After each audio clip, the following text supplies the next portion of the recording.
তো স্ত্রী ইউনিভার্সের এবার আমরা 5 নাম্বার মুভি দেখতে চলেছি। হ্যাঁ, থামা। যদিও এটা মেডক্স ইউনিভার্স বলা উচিত, কারণ মেডক ফিল্মসই এগুলো সমস্ত কিছু। বাট এই ইউনিভার্সটাকে বেশিরভাগই লোক বা সব জায়গায় স্ত্রী ইউনিভার্স বলেই সমালোচনা বা এই বিষয়ে কথা বলা হয়। আজ থামার টিজার রিলিজ হয়ে গেছে এবং টিজার তো পুরোপুরিভাবে আলাদা লাগছে।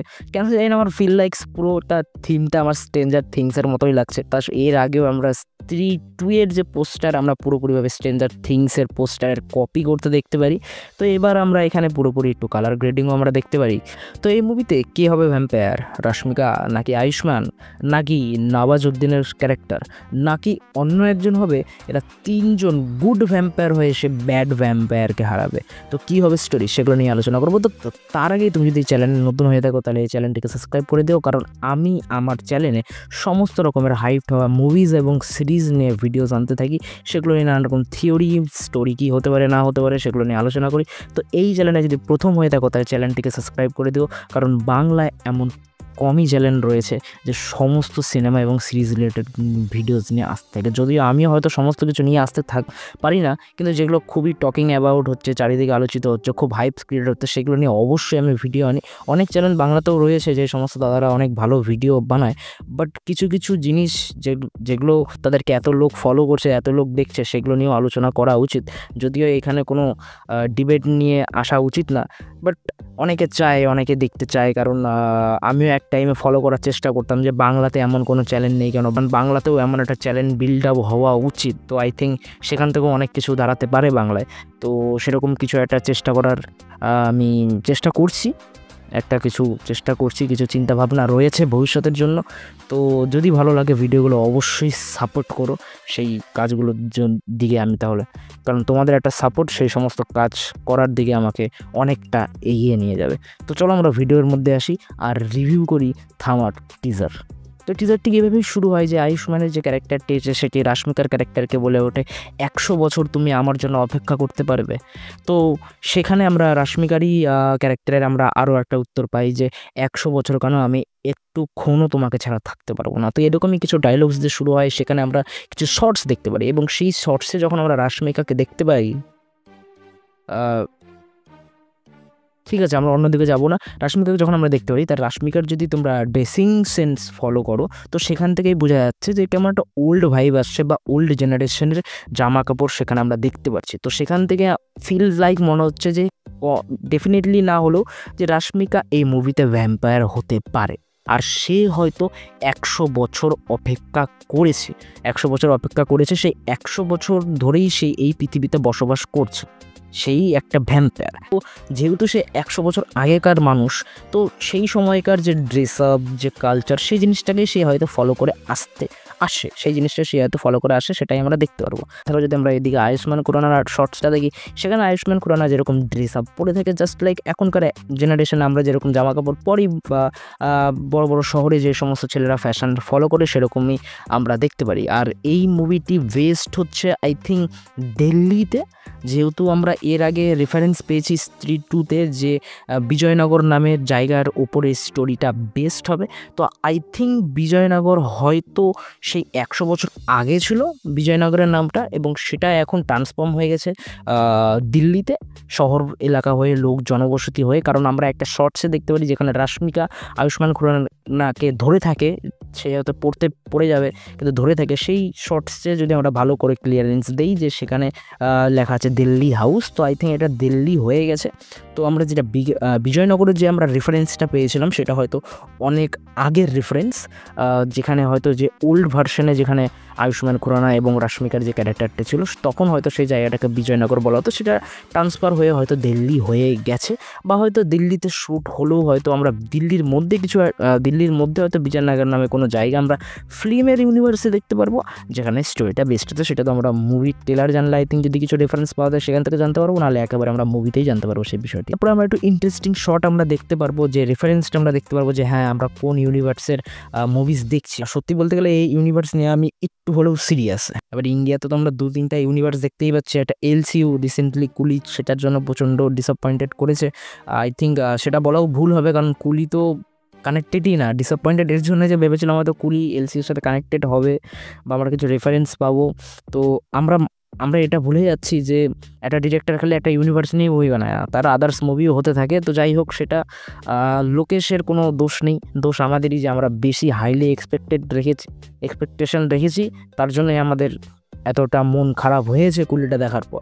আর এদিকে স্পাই ইউনিভার্স না ডাউন বলবো না হাই বলবো, কিন্তু সেই ওরকমই একটা মিডিয়াম রেঞ্জ ধরে রাখে, সেইভাবেই স্পাই ইউনিভার্স এগোচ্ছে। আর এইদিকে মেদক ইউনিভার্স বা বলতে পারো তুমি স্ত্রী ইউনিভার্স, যেটা সত্যি কাইন্ডলি খুব ভালো লাগছে। কারণ যেহেতু 4টা ফিল্ম বেরিয়েছে, তার মধ্যে স্ত্রীটা যেরকম বিল্ড আপ করে সেই সময় স্ত্রীটা, সেটা দারুণ ছিল, দারুণ। বাট স্ত্রী 2টা যেরকম বিল্ড আপ করে আমার অতটা স্ত্রী 2 পছন্দ হয় না, কারণ স্ত্রী 2তে বেশি তারা না কমেডিটা ঢুকিয়ে দিয়েছে। যেহেতু এই ইউনিভার্সের প্রত্যেকটা মুভি ওটার উপরই বেস্ট করে যে হরর কমেডি, যে আমরা যে এখানে কিছু আমরা গোস্ট রেফারেন্সের সাথেও যে ক্যারেক্টারগুলো যে থাকবে সেগুলো কি হবে না হবে, সেখানে আমরা কিছু কমেডিও দেখতে পারবো। এরকম ইউনিভার্সটা বেস্ট হয়ে এইভাবে রাইটিং করা হচ্ছে। বাট স্ত্রীটা যতটা সুন্দর করে এরা ফুটিয়ে তোলে, আর স্ত্রী এমন একটা গোস্ট যেটা ফার্স্ট টাইম একটা স্ত্রী মুভিতে দেখা, খুব ইন্টারেস্টিংও লাগে সেই বিষয়টা নিয়ে, যে এন্টিটিটাকে নিয়ে ভাবতে বা দেখতে। তার মধ্যেও যে রাজকুমার রাওয়ের যে কমেডিগুলো ছিল স্ত্রী পার্ট 1টাতে, সেটা আমার দারুণ লেগেছে, সেই প্রেজেন্টগুলো আমার খুব ভালো লেগেছে। কিন্তু স্ত্রী 2তে সেই সিরিয়াসনেসটা থাকে না। যতই তারা কমেডি করুক বা যতই তারা কমেডি সেন্স করুক বা যাই করুক, তাদের সামনে একটা সেরকাটার মতো একটা দৈত্য বা একটা গোস্ট এন্টিটি রয়েছে, আর সেখানে তারা ভয় ঠিকই পাচ্ছে, যেটা তারা দেখাচ্ছে। বাট তাছাড়াও মানে কেমন যেন মনে হচ্ছে তারা ফিল লাইক জোর করে অডিয়েন্সকে হাসানোর চেষ্টা করছে, এরকম একটা ফিলস লাইক আসছে। তো স্ত্রীতে যেরকম একটা সিরিয়াসনেস ছিল, স্ত্রীতে একটা সিন ছিল যেখানে স্ত্রীটাকে হয়তো তাকে কিস করতে হবে, বা স্ত্রীটাকে তাকে হয়তো একটা কাজ দিয়েছিল, আমার মনে নাই, অনেকদিন আগে মুভিটা দেখেছে। তো তখন ওখানে রাজকুমার রাও একটা ভয়ে একটা কমেডি সিন করেছিল যে ইহা মেরে গান্ড ফাট রি হ্যায় আর তুম লোগ এ বল রহে হো। তো ওই সিনটাও কিন্তু আমাদের ওই সিনটা ডেলিভারটা কিন্তু আমাদের খুব ভালো লেগেছে। এইদিকে মানে পুরোই বোঝা যাচ্ছে যে এইদিকে একটা লোকের পুরো ফেটে চার হয়ে যাচ্ছে যে সামনে একটা গোস্ট দাঁড়িয়ে আছে, তারপরে আবার একটা কমেডিও ডায়লগ সে দিচ্ছে। তো এরকম বিল্ড আপটা না তারা স্ট্রিট 2-তে দিতে পারেনি। আর তাছাড়া ভেরিয়ারও কিছু পয়েন্ট ছিল, বাট ভেরিয়া ওভারঅল আমার ভালো লেগেছে। ভেরিয়ার একটা অনেক ভুল আছে, বাট ভেরিয়ার সবথেকে মেন একটা জিনিস আমার যেটা ডিসঅ্যাপয়েন্টেড রয়েছে, কারণ হলিউডের কিছু ওয়্যারউলফ মুভিতে আমি দেখেছি। এবার সেখানে একটা ভালো জিনিস কি, যে যখন একটা মানুষ মানে উলফে ট্রান্সফর্ম হচ্ছে, তখন নর্মাল উলফের মতো তো তাকে অন্তত দেখানো উচিত না।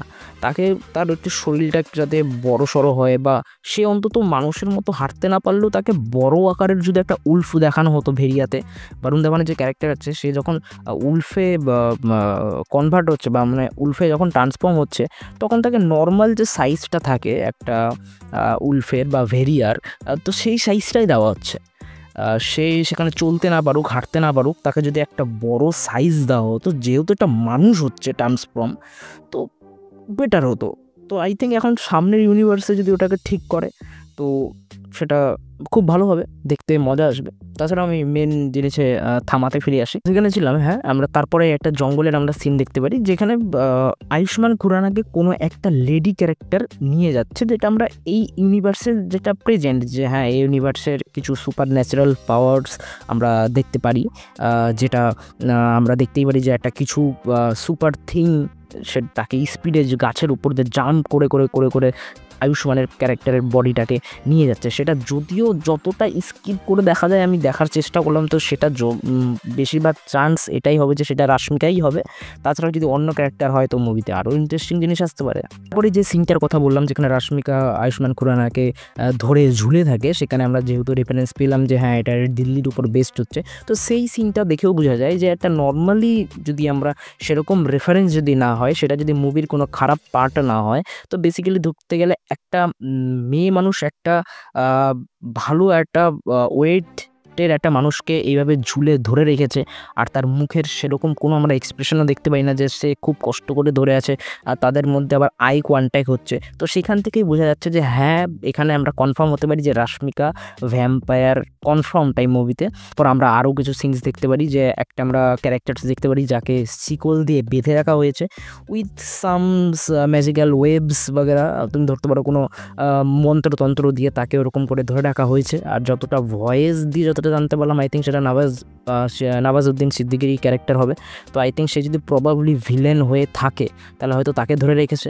আর আই থিঙ্ক ওইভাবে হয়তো ভিলেনকে প্রেজেন্ট করবে না, আই থিঙ্ক সে একটা সাইড ক্যারেক্টার, যে তার হয়তো এরকম একটা কিছু হবে যে স্টোরিতে আয়ুষ্মান খুরানা রাশমিকা মেন ভিলেনের সাথে ফাইট করছে বা তাকে আটকানোর চেষ্টা করছে, এবার তাদের মধ্যেও আর একটা ক্যারেক্টার ঢুকে তাদেরকে ডিস্টার্ব করবে, সেটা হয়তো আই থিঙ্ক নওয়াজউদ্দিন সিদ্দিকী হতে পারে আমার যেটা মনে হয়। এছাড়া আমরা আরও অনেক ইন্টারেস্টিং শর্টস দেখতে পারি, যে একটা মন্দির টাইপ দেখতে পারি, সেটা আই থিঙ্ক হয়তো কোনো ডেভিল টেম্পল হবে, আই থিঙ্ক কোনো শয়তানের মন্দির হবে, যেখানে হয়তো পূজা অর্চনা করে সেই ব্ল্যাক ম্যাজিক হোক বা সেই যে বাজে শক্তিটা আছে যেটা দিয়ে হয়তো ভ্যাম্পায়ার ক্রিয়েট করছে লোকজন, আর হয়তো দিল্লির আশেপাশে শহরে ছেড়ে দিচ্ছে এবং লোকজন সবাই ভ্যাম্পায়ার হয়ে যাচ্ছে বা এরকম কিছু সামস আমরা স্টোরিতে দেখতে পারি।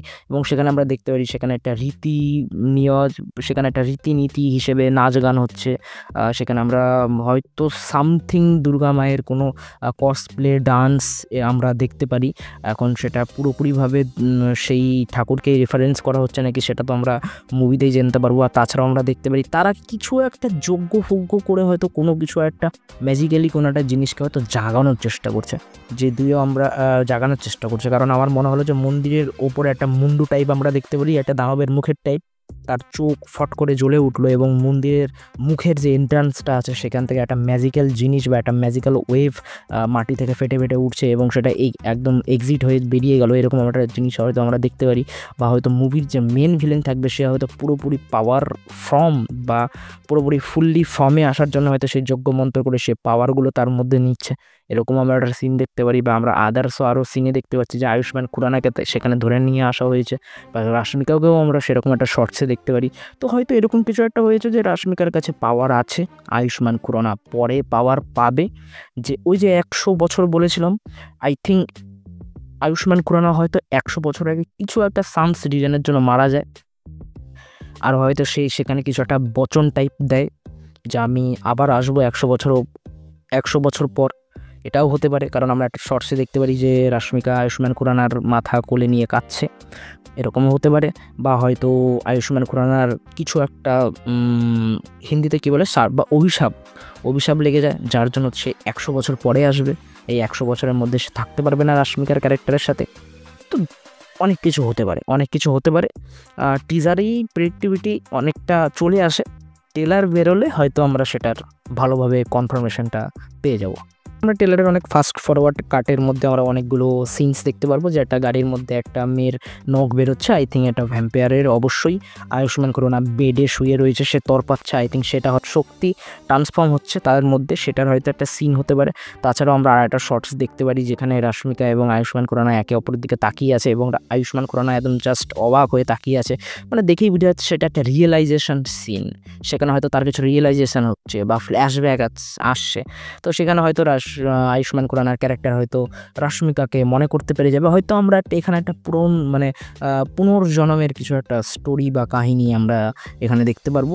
আর তাছাড়াও কার রেস সিন, মানে ঠিকঠাক একটা কমপ্লেক্স স্টোরি আমরা হয়তো দেখতে পারি। এছাড়াও আমরা আরও দুটো ক্যারেক্টার্স দেখতে পারবো, পরেশ রাওয়ালের একটা ক্যারেক্টার্স আমরা দেখতে পারবো। তাছাড়াও আমরা প্রহ্লাদ শাহ, আমাদের পঞ্চায়েতের যে প্রহ্লাদ শাহ, তাকেও আমরা এখানে দেখতে পারবো এবং সে কেমন কাজ করে মজা তো আসবে দেখতে, সেটাও দেখতে। তো ওভারঅলি থামার টিজার এটাই ছিল, ভালো ছিল, খারাপ বলবো না, বাট একদম আবার এটাও বলবো না যে নতুন কিছু দেখলাম, মানে খুব একটা কনফিউজিং জিনিস বলবো, কারণ এরকম কিছু রেফারেন্স আমরা হলিউডস মুভি থেকে দেখে রেখেছি বা এরকম কিছু আমরা গল্প জানি, তো ওরকমই সিম্পলিফাই করেই বানানো গল্প লাগছে। এবার আশা করছি ট্রেলারে এমন কিছু একটা দিক যাতে আমাদের সেই ভেতর থেকে সেই জিনিসটা জাগে যে হ্যাঁ দেখতে যাব, যদিও আমি তো যাবই, বাট একটা বড়সড় একটা মাপের বা বড়সড় একটা গ্রুপের অডিয়েন্স যাতে সিনেমা হলে আসে এই মুভিটাকে দেখার জন্য, তো সেটার জন্য যেন ট্রেলারে একটা কিছু ইন্টারেস্টিং বা একটা হাইপড করা কোনো সিনস, ডায়লগস বা গল্প আমরা দেখতে পারি। আর তাছাড়াও কার ক্যামিও হতে পারে এই মুভিটাতে সেরকম তো কোনো রেফারেন্স পেলাম না। হ্যাঁ, রেফারেন্স এবার হয়তো বরুণ ধাওয়ানের থাকতে পারে, কারণ ভেরিয়া আর ভ্যাম্পায়ারের মধ্যে কি হয় তোমরা অবশ্যই জানো। আমরা ভেরিয়া 2তেও আমরা একটু অন্যরকম সিন দেখেছি। আমরা যদিও জানি যে তাদের মধ্যে হয় না, জমে না, তো এবার এরকমও কিছু একটা হতে পারে যে সেই জিনিসটাকে আটকানোর জন্য বরুণ ধাওয়ানের সেখানে এন্ট্রি হতে পারে। সেখানে হয়তো রশ্মিকার ক্যারেক্টার বা আয়ুষ্মানের ক্যারেক্টার কিছু খারাপ না করলেও তাদের রক্ত থেকে অন্য লোকেরা যারা ভ্যাম্পায়ার হয়ে যাচ্ছে, এরকম আমরা কিছু স্টোরিতে দেখতে পাবি যে তাদের গা থেকে রক্ত পড়ে গেছে, বা তারা হয়তো ভুলবশত যাদেরকে কামড়ে দিয়েছে, বা নওয়াজুদ্দিন সিদ্দিকী যদি একটা ব্যাড ক্যারেক্টার হয়ে থাকে তাহলে সে হয়তো আরও মানুষজনদেরকে কামড়ে, বা নওয়াজুদ্দিন আর সিদ্দিকী হয়তো তার রক্ত দিয়ে আরও মানুষজনদেরকে যে ভ্যাম্পায়ার বানিয়ে দিচ্ছে। তো তারা আরও দিল্লির আশেপাশের যে শহরগুলো আছে বা লোকজনদের আছে তাদেরকেও হয়তো ভ্যাম্পায়ার বানিয়ে দিচ্ছে। তো ওদেরকে আটকাতে হয়তো আমরা বরুণ ধাওয়ানের একটা ক্যামিও দেখতেই পারি। হয়তো ফার্স্টলি মুভির শুরুতেই আমরা একটা ক্যামিও দেখতে পারি, বা এন্ডেও একটা আমরা ক্যামিও দেখতে পারি, কারণ এটা এই ইউনিভার্সে সম্ভব।